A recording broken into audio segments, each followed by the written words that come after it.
Osiris, being a prince of public spirit and very ambitious of glory, raised a great army, with which he resolved to go through all parts of the world that were inhabited, and to teach men how to plant vines, and to sow wheat and barley. For he hoped that if he could civilize man by such a public good and advantage, he should raise a foundation amongst all mankind for his immortal praise and honor, which happened accordingly.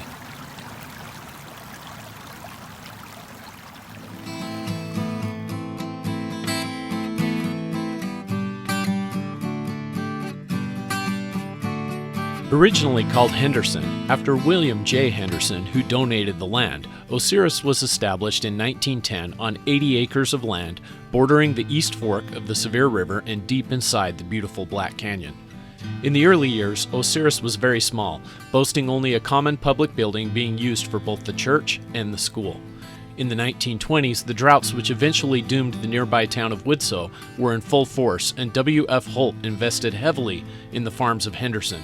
He built a flour mill, a creamery, reservoirs were dug, canals were cut, and a telephone exchange installed. When the post office was built, the town was renamed Osiris, after the Egyptian god, the ruler of the underworld and afterlife.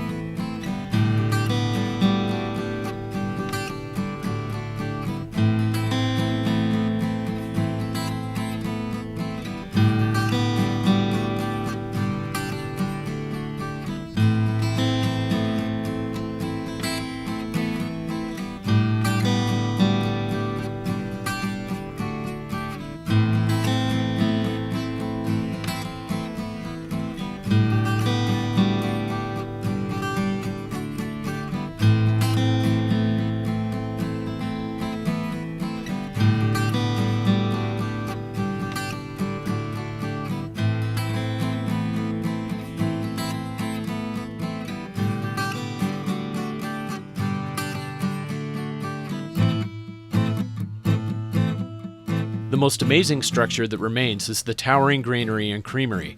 On the other side of the road is the collapsing remains of one of the town's buildings. All are on private property, but they can be enjoyed via a small pullout on the main highway. Please respect the rights of the owners and do not trespass.